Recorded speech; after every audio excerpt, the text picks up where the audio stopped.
From Notre Dame Stories, welcome to Office Hours, the show that visits scholars in their workspaces to discuss their research and whatever else we happen to find there. I'm your host, Andy Fuller. In this episode, we drop in on political science professor Christina Wolbrecht. She's co-authored a book called A Century of Votes for Women that looks at how women have used their right to vote in the past century since the 19th Amendment was passed. What we found in the course of our conversation is that it's not easy to paint with broad strokes when describing an electorate as diverse as American women. And what we found on the bookshelf of Christina's office is evidence of one prominent doll maker's evolution on the concept of a female president. But first, we pick up our chat as Christina describes how the idea for the study grew out of a project that focused on the early days of women's suffrage.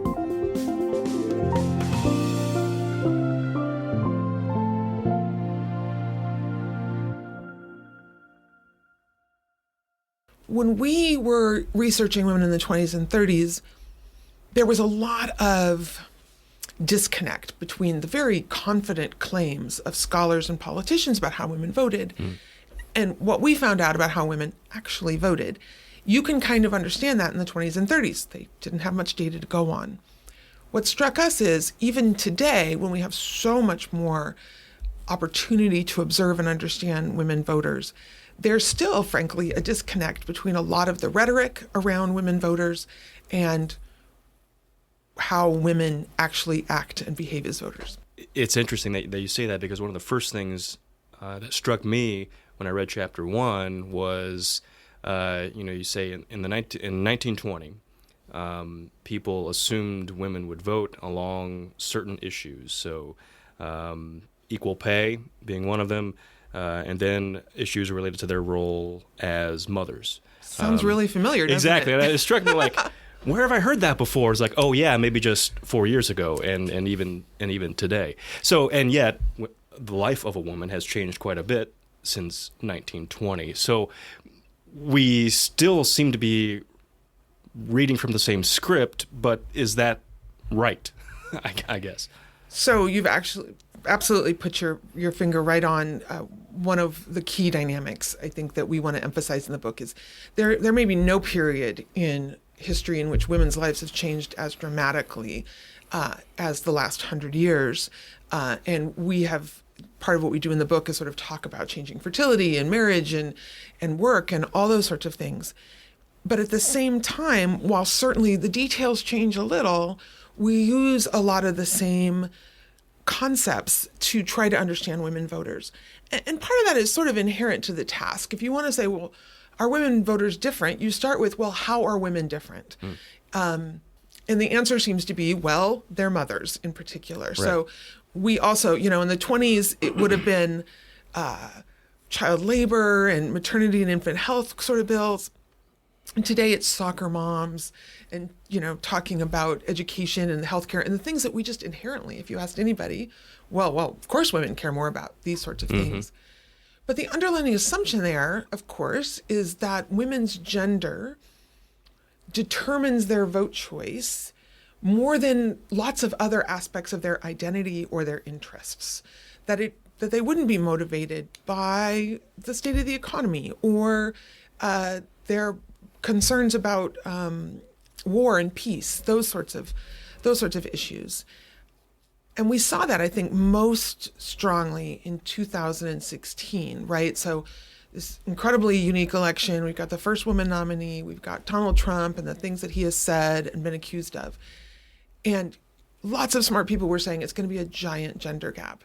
And the underlying argument there is, of course, women will be more upset about these sorts of issues like sexual assault and insulting women, which frankly I think is a little insulting to men, as if they wouldn't care about those sorts of issues. But that's really not what we saw in 2016. And that's because many women care about those things, as do many men, frankly, when we start to talk about things like abortion and equal pay. But it's not the only thing that they care about.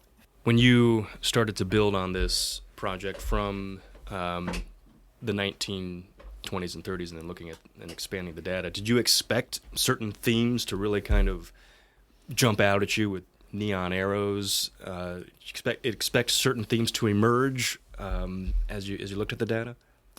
So one of the things we're doing in this book is absolutely building on an amazing tradition of scholarship about women as voters. And so in that sense, there are times when I want to say, when someone comes up to me, we did an interview recently and said, I cannot believe that women were more Republican than men in the 40s and 50s. That's actually not a surprise to scholars of women in politics. That was sort of known. Perhaps I have overestimated how very careful attention normal people are paying to scholars of women in politics. And I think that's generally can be an issue as a scholar. You think, well, everyone knows this. Well, no, everyone doesn't know this. And part of our goal in this book was to bring more of that scholarship, maybe a little bit closer to the mass public and journalists, et cetera. I think what surprised us was, again, how some of the claims and assumptions rested on pretty limited empirical evidence. In the chapter on the 40s and 50s, we take to task, in particular, some of the most respected scholars in our discipline. So this is when scholars first had surveys and were doing these really foundational work on how Americans vote, which, and this is important, shapes the way political scientists and scholars think about voting to this day. Like, these are still books that are, you were so lucky enough to go to graduate school in political science, these are books you will read. And they made really strong claims about women voters that even a cursory glance at the evidence suggests that they don't really have the evidence. So it's not that they're necessarily wrong. So one claim was women just vote like their husbands. That may have been true, but they don't really have the evidence to evaluate that claim. There are some themes that do come out, and I want to touch on maybe just one or two, and you already alluded to one, the shift of women favoring Republican candidates until about 1960, and then maybe 20 or so years later, we see kind of the pendulum swing the other way to more Democratic candidates. Can you unpack that a little bit? What's behind that, do you think? So the first thing to say is that is a pattern we actually see around the world. So most advanced industrial democracies, to the best that we can tell, when women were first enfranchised, tended to favor center-right parties. In Europe, that was mostly attributed to women's greater religiosity, and so Christian democratic parties, et cetera, were more attractive to women, parties associated with the Catholic Church in places like Italy. And so in that way, that whatever explanation we have is sort of got to be worldwide, right? Part of what's happening when we say women are more likely to vote Republican or more likely to vote Democrat is it depends on, right, the electorate is dynamic. What do women look like in any particular period? And what do the women who actually have the right to vote look like in any particular period, right? So when we talk about women voters in the 40s and the 50s, we're overwhelmingly talking about white women, for example, right? Because Jim Crow and sort of authoritarianism in the South really kept most Black women from being able to vote. That's going to change after 1965. Black women now have some of the highest turnout of any group in the electorate. Can I just stop you right there? Because I wonder if it's important to clarify maybe a little bit about what the 19th Amendment did and did not do. Because in maybe almost a third of the country, women did have the right to vote prior to 1920. And then, as you mentioned, in the South, that didn't start in 1920. So what the 19th Amendment says is that you are not allowed to discriminate in voting rights on the basis of sex. It says nothing about discrimination in voting rights on the basis of other characteristics, and race in particular. As people have pointed out, and rightfully so, a lot of the white suffrage movement was not particularly sensitive to that issue. They purposely excluded Black women suffragists from events because they didn't want to offend the South. And they didn't sort of tie those two together in any particular way. That being said, it's not so much that the 19th Amendment didn't enfranchise women of color. It says, because this is the way the Constitution works. You cannot deny people the right to vote on the basis of sex. But of course, throughout the South, women were being, black women and black men were being denied the right to vote on the basis of race. What's really interesting about that is the complicated politics around it. And so it's absolutely necessary to say that black women were systematically denied the right to vote until the 1960s. That's not the same as saying absolutely no black women voted. And there are great stories and examples of places where, in collaboration with black men and with white supporters on their own, et cetera, black women overcame really incredible barriers to get the right to actually use their right to vote. It is fascinating. I think looking at black women voters also points out how interesting the complicated way in which white supremacy was supported in the South. So to give one example, lots of women, the 19th Amendment was ratified at the end of August. The election was in November. Lots of states at that point had really long registration deadlines. You had to register 6 months in advance. So it's actually true in 4 southern states, no women voted in 1920 because those states said, oh, we're sorry, you missed the deadline. Lots of other states did the same, but they actually then passed laws and, made accommodations for women. We have sort of really interesting stories coming out of Virginia where they opened up registrar's offices, and there was, of course, a separate registrar for women, for white women and for black women. And they put more registrars behind the desk where white women were registering. So first of all, much harder than for black women. The lines are longer, not going to be able to get access to the vote. But if that wasn't enough, then the newspapers took pictures of these long lines of black women waiting to register to vote and ran newspaper stories saying, oh my gosh, all these black women are registering to vote. White women, you better make sure you're going to vote. We got to counter this threat. It's, almost explicitly in those words, right? And so the pressures against black women were very real. Prohibitive voter registration laws helped to contribute to very low turnout among women voters in 1920. So much so that many early commentators declared the suffrage movement a failure. But in places where races were closely contested and parties had to mobilize every voter they could, turnout among women was much higher. Still, even as laws became more progressive, turnout overall lagged. Woolbrecht cites a piece of research out just recently that said if a woman came of political age when women were denied the right to vote, it hampered the likelihood that they would use that right the rest of their lives, even after the 19th Amendment was passed. Today, the political landscape has changed, and that's where we'll pick up our conversation after the break. With A Side of Knowledge is a podcast from Notre Dame that embodies a simple guiding principle. Everything's better with brunch. Our show features informal conversations between host Ted Fox, that's me, and all manner of scholars, makers, and professionals from both the university and elsewhere. We record each episode over a meal or coffee, ambient noise and all. You can find With a Side of Knowledge at provost.nd.edu/podcast or wherever you get your podcasts.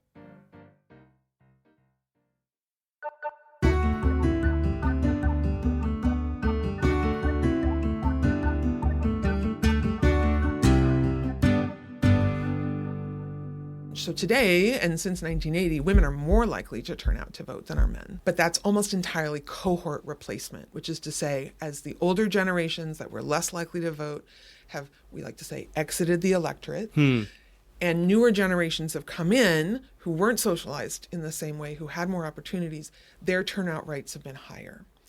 That's different than the gender gap. So the process by which we get the gender gap was not just, new cohorts, new younger women came in who were more Democratic, and they replaced older women who were more Republican. That shift to women being more Democratic than men, we see across all cohorts. Okay. Let me make one more point about the gender gap. Yeah. The story I just told was women became more Democratic. But actually, the process from the 60s on is that both men and women became less Democratic from this big height in 64, when many or most Americans, by far most Americans, voted against Barry Goldwater. both men and women slowly became more Republican, but men at a much sharper rate. And a lot of that Southern realignment. So all those white Southern Democratic men are going to become Republican. So are a lot of white Southern Democratic women, but not nearly as much. So one of the things we try to emphasize in the book is when you say gender gap, you think, okay, men are normal. That's just the way it's supposed to be. And any difference must be some weird thing women are doing for weird women reasons. When in fact, a lot of the story of the gender gap is a story of the behavior of men and not just women. And that is true of every pattern that we see over time. That doesn't mean that they're not still differences, right? Right. It can be we all swung to the Republican Party, but men more than women. Certainly the gender differences are usually swamped by other differences, particularly race. They certainly matter, right? Particularly today when we're in such close electoral competition. So it's sort of hard to keep those two things in one's head at the same time, right? Mm-hmm. And I would say overwhelmingly, if I wanted to explain how men and women voted, I would start with the same factors for both of them. Mm-hmm. What kind of a household did they grow up in? What kind of partisanship did their family have in? What are their racial and ethnic identities? What is their educational attainment, et cetera? Those are going to be the dominant explanations for the vote choice of both men and women. But that doesn't mean there isn't a little bit of sort of little difference there on the margins that makes women about 10 to 15% more democratic than our men. Gender plays a role, just not the central role. Exactly. Okay. I wonder if there's more than one campaign strategist out there hoping to get this book and see like this holy grail, like this blueprint to winning over the women vote in 2020. And it's not so easy, is it? Yeah. So first of all, they obviously all should buy the book. Well, yes, that goes without saying. And we'll not win without it. I think that's obviously the takeaway that we should get from this. So sometimes there's a tension here for us as scholars. So part of my job as a political scientist is not to say what happened in one district in Iowa on Monday, right? It's to say, over time, in general, what explains the electorate? And the real challenge for a political strategist is a lot of it is baked in, right? Come November, I pay a certain amount of attention to politics. I'm a fairly knowledgeable person, but I am going to vote the way that we could have predicted I was going to vote when I was 10 years old, growing up in my household, with my experiences, the socialization I'm getting from my family. Some people change, just to say that some people don't stick with the religion of their family. They don't stick with those sorts of things. But lots of people don't. And fundamentally, to explain most of it, I'm going to say it all sort of stays the same. But of course, we have elections, and sometimes one party wins, and sometimes the other wins. And part of that is the changing dynamics of the electorate, and part of that is that enough people change their minds sometimes. They defect in one election. Boy, I've always voted Democratic, but I really want to vote for Donald Trump in 2016. That's where the difference comes. And so when those political strategists come and they say, help us, it's really not helpful that I tell them, well, most people are going to do X and Y. They want to know, how do I get those few voters? And it's worth saying, well, I know that there are people out there that consider themselves independents who really inform themselves about the candidates and really pay attention and make good choices. On average, people who don't have a party affiliation part of what people are saying when they say I'm an independent is I don't pay attention, I don't really care, it's not really interesting to me. And on average, independents are lower on all those measures, knowledge, interest, et cetera. So these poor political campaigners, right? It's the worst of all possible worlds. You need to get these people in the middle who aren't already sort of set in one place or another, and they're the hardest to reach. And I could tell them that, but I think they know that already. Yeah. Probably not telling them anything they don't already know. That said, they still should buy the book. Yeah, they should. And to that end, do you think this does come at an interesting time, just beyond the fact that it's the 100-year anniversary, because of the role of women in politics, not just as an electorate, but also as a candidate and candidates across all levels of government? It does indeed. Yeah, for sure. I sometimes wonder if the suffragists who gave so much of their time and energy to getting the right to vote for women would be surprised, horrified, glad that gender remains so very central to our politics today. At minimum, it's a lot easier for me to convince people that this is something we should pay attention to. It's certainly hard to argue that we should not. But here again, I think we need to check what are assumptions and what things are supported by the data. For example, we do not have a lot of analysis of how women and men vote for a woman for president because we do not have a lot of cases. But all of our analysis from Senate races, governors, House members, etc., tells us that women actually aren't particularly more likely to vote for women candidates than they are for men. It is true that women on average tend to vote strongly for women candidates, but that mostly is because women on average are more Democratic than men, and most of the women candidates today are Democrats.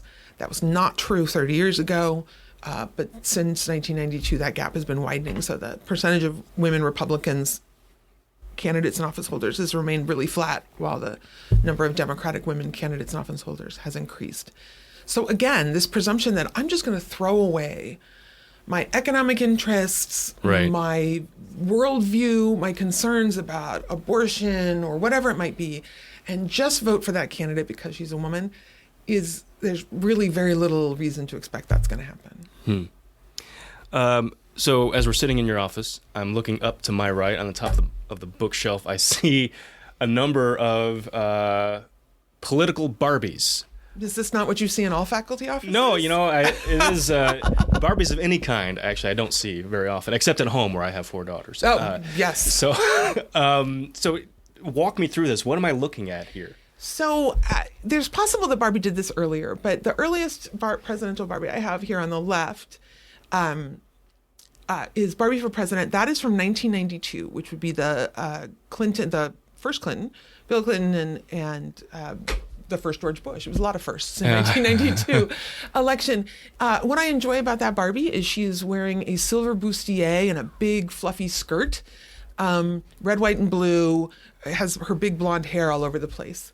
There was not a presidential Barbie again until 2000. And if you see on a bunch of these more recent Barbies, they all have something called the White House Project. So Mattel collaborated with a now defunct bipartisan group that was working to get women candidates for president. And so I assume in part from their influence, from sort of changing norms, although 1992 was not that long ago, right? Says the old person in the room. Barbie now has a suit on. She still comes with a dress because you have to wear something to the inauguration ball, obviously. But she's a little bit more professional. Her hair is not exactly flowing around her the same way. She's got a more professional haircut. And in most years, the presidential Barbies have come in various races and ethnicities. Mostly that means that Mattel just changes the color of the exact same Barbie. But nonetheless, there's some effort. So these two are both 2000. In 2004, I've got a Barbie, the 2008 one. In 2012, you have Barbies in your house, she literally stands on her own. So it's a rare Barbie that is stable. Oh, and yes, you can stand. Yep. In 2016, this was the first year that they were selling a set of Barbies. So nobody can see, but this is all female ticket. And you can get these in a variety of combinations. There's Barbies with and without glasses. There's Barbies, again, different combinations of racial groups, etc. Anyway, so that's it. And then I have this Career of the Year Barbie this year is a judge. So I got a judge there. And then, of course, I have Wonder Woman because... Well, yeah. Obviously. Yeah. For obvious reasons. That's interesting that, 92, like you said, is not very long ago, but looking at that and then the 2016 versions, which we'll put photos of online, please, is really kind of a fascinating dichotomy. So just yesterday, these are the important things that scholars do. A friend of mine who's also a scholar of women in politics sent me a note that for the 60th anniversary of Barbie this year, they're doing a bunch of anniversary editions. And they are doing a political candidate Barbie. She looks exactly like the blue-skirted, red-jacketed one there in 2016. I actually have another one of those somewhere. Although it looked like, according to a friend of mine who was looking, that you could only get her in a blonde, which is not great. And Mattel, if you're listening, do better. Yeah, and it'll just be I'm still waiting to see if there's going to be a specific 2020 presidential Barbie and how our views on these things have evolved. Like, maybe Barbie could have short hair. Yeah. Which some Barbies, right? I have to say, they have a bunch of, if you haven't bought Barbies lately, a lot of different sizes and looks in Barbie these days. I can confirm that from experience. Yes. No need to sell me on that.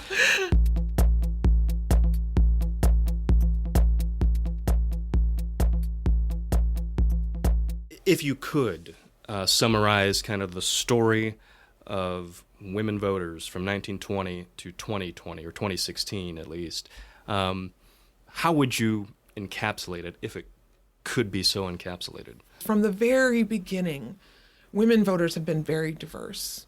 So in the 20s, it was the expectation of, well, all the suffragists are these sort of native-born, by which I mean white, not Native American, native-born Protestant women in the Midwest. And they're Republicans, and so women will be overwhelmingly Republican. And they were a little bit more Republican, but in places where Democrats were stronger, they were overwhelmingly Democrats. When we look more closely, we see that women of different racial and ethnic identities, of different social class, of different regions, etc., almost always the gaps between those women, a woman who lives in Oregon and a woman who lives in Texas, is a bigger gap than any gap between women and men in Oregon or women and men in Texas. And so I wish it was a stronger, just like gender's the most important thing you should know, because gender is huge. And it affects how we view candidates. It affects lots of different things. But women are just as diverse as our men, and to expect them to someday rise up as a voting bloc and all vote a particular way, I'm not in the business of predicting things, but I'm going to predict that that's not going to happen. Yeah. Christina Wolbrecht, thank you very much. Thank you. Thank you for listening to the first installment of Notre Dame Stories Office Hours. If you like what you heard, be sure to subscribe to Notre Dame Stories wherever you get your podcasts and leave us a review. These podcasts are produced by the Office of Public Affairs and Communications. I'm your host, Andy Fuller. Our music is by Alex Mansour.